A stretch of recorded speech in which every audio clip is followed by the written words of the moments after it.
My name's Scott Leadingham, and joining me is Esmy Jimenez, the Yakima and Central Washington correspondent for NWPB. Thank you for joining us today, Esmy. Thank you for having me. We have some interesting topics to cover about farming and falcons and agriculture and other things in the Northwest, so we'll jump right into it. But first, if you're joining us for the live stream and you have any questions for Esmy on those sorts of topics or any other questions you might have, go ahead and put those in the comment section of Facebook, and we'll try to get to them now or afterward today. So let's jump right into it. Esmy, you've been covering some interesting farming things of late there in Central Washington and around the region. Some blue bees that you've been writing about and researching. What is it about blue bees and how do they relate to farming in the Northwest? Well, that's a great question. So they're called blue orchard bees. They're also known as blue mason bees, and they're a kind of individual solitary bee, and it actually doesn't have a stinger. Some of the females do, but it's comparable to a mosquito bite, and they're very special because some farmers are starting to incorporate them into their pollination schedule instead of using honeybees. And honeybees, might be having a lot of disease right now with varroa mites. There's colony collapse disorder, but the blue bees are native to Washington. They're native to the West Coast, and they're a lot better at pollinating. So especially during, really wet springs like we're having now, really cooler temperatures, these bees can actually forage and actually pollinate those blossoms, while honeybees might not be able to do that at these colder temperatures. That's really interesting. So you're going to be having a story about that coming up here over the weekend or early next week, so people can go to nwpb.org and look for that or listen to it on the radio. I have to pause right here real quickly and just say that I did have to bribe Esmy a little bit to get her to do this with me today. She had some new business cards come in to our office that we ordered, and so I said, I'm sorry, you can't get the new business cards unless you come and do the Facebook Live thing. So thanks for joining us, Esmy. I guess you will be getting these pretty soon, so thank you. So moving on to another story involving farming and interesting topics in the Northwest, falcons. I bet people don't make the connection between falcons and farming, but you have, and you have a story coming up over the weekend for that. Tell us about that. So I found through the grapevine that somebody was telling me that a friend of theirs worked in the summertime with his falcon, scaring off little birds in the Yakima Valley. And I immediately was like, tell me more about this. And it turns out there's a whole economic structure around this. And so it's a bird abatement practice. There's no kill. And falconers fly their birds and scare off these little songbirds, these ravens, seagulls, starlings, whatever might be picking at that fruit and actually dropping the value of that fruit. And by scaring them, right, they can actually make sure that the farmers get more of their produce, which means more money in their pockets, which means better produce for us that's not picked at. And I thought that was really neat. So I went up and visited this farmer, and he has over 20 falcons. He breeds them as well. And it was really fascinating to understand how he came to build this business model and is now using his falcons in Washington, Oregon, and California.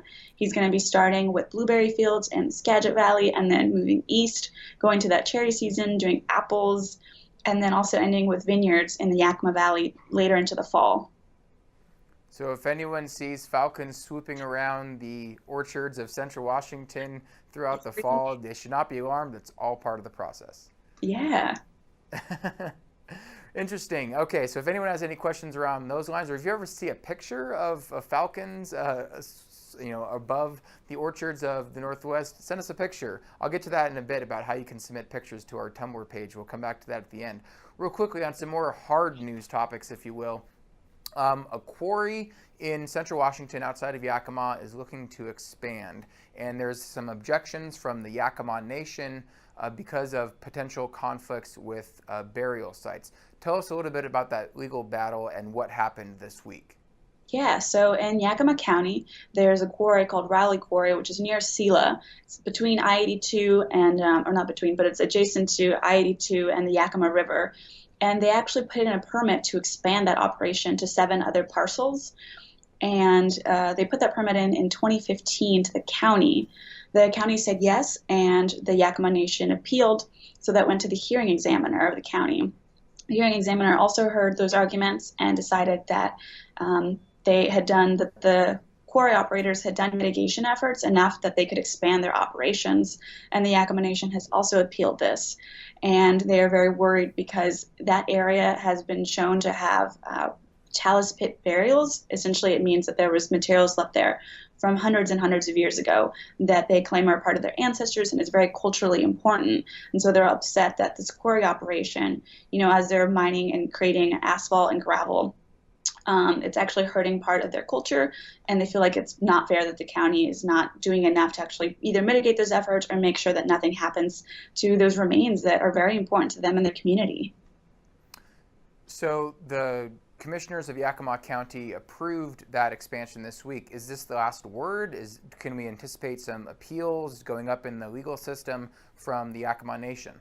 I absolutely think the Yakima Nation is going to be doing more. This is something that they've struggled with, and they want to make sure that the community can be heard. They're also working with the Washington Historical and Archaeological Department in terms of securing those spaces. If any remains were to be found in that area when they were mining, when the quarry operators are actually excavating in those areas, they would actually have to leave a 70-foot buffer. So there are laws in place to make sure that this doesn't happen, but unfortunately, the Yakima Nation feels like not enough has been done to make sure that they're respectfully operating in that area, in terms of making sure they don't dig up any remains that would be Yakima people from the past.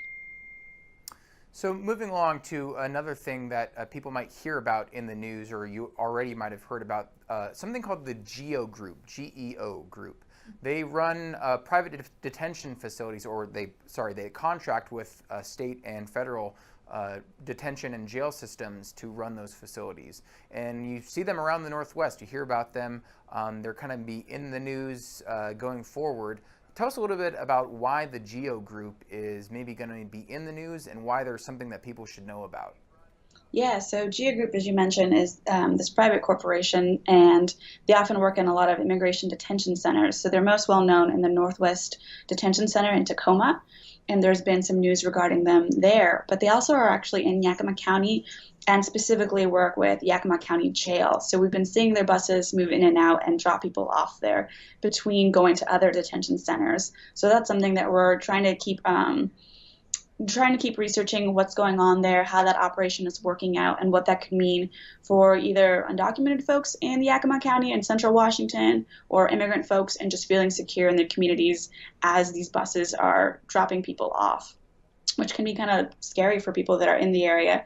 And the interesting thing is that Yakima County Jail, if you're there, it's right next to a coffee shop. It's right next to the downtown area. So it's in this very visual place. It's not very private like it is in Tacoma, where it's further off from most people walking around. Here in Yakima, it's right smack downtown. So if people see that, they might know that there's some news stories to follow up on. I know that you might be following some of those stories involving how the GEO Group operates in the Northwest. Back to a little lighter fare. Let's talk about just the beautiful landscapes of the Northwest, which is, I think, something everyone can agree on is one of the things that attracts us to here, right? I know it does for me. And you had talked about being in Los Angeles for college, and then you moved back to your home area of Central Washington, and you kind of had to learn to appreciate that again after being in LA. I'm curious, Esmy, what is it about the region that really attracts you? And maybe if there's an area of Central Washington or elsewhere that you really love to go and contemplate life, or you like to go and stop and take a picture, or you just kind of, that makes you relax. What area is that? Yeah, that's a great question. I think, assimilating back to the space was not a challenge, but it was different because the beauty was so just different. And you walk down LA or Southern California and you see palm trees. Ideally, you could get to the ocean within an hour or two despite traffic. And here we have this desert landscape. It's very visually striking. To me, I really like actually just driving on I-82 heading into Yakima. There's these rolling hills. Right now we've had a wet spring, so the hills are actually coming alive with the color of green, some mustard yellows, and it's all going to be there, only for a couple months before we actually have that dry season really hit us, and then it'll be fire season. So for me, it's really peaceful to actually see these rolling hills. I took a really great photo alongside the Yakima River in Prosser, Washington. And even though it was really rainy and one of those kind of grayer days in the wintertime, it was really calm. And I was reflecting on how peaceful it is to be able to sit there and just relax. It's not this hustle and bustle. It's just this really enjoyable moment of quiet and solitude. So if you out there have a picture that you would like to share with us about the places around the Northwest that you appreciate and that you connect with, this is going to be a quick plug. Share it with us on our Tumblr page, nwpbroadcasting.tumblr.com. Other pictures from around the Northwest are there from your fellow Northwest residents. Please share us and tell us a little bit about why you connect with that place and some of the other beautiful places around the Northwest. So quick plug there. Esmy, thank you so much for joining us today. This has been really enlightening to hear about some of the stuff you've been covering. Yeah, thank you, Scott. Appreciate it. You can find all of Esmy's reporting and the reporting of all other people in the Northwest News Network from around the Northwest at nwpb.org. Until next time, thank you for joining us here in the unique Northwest.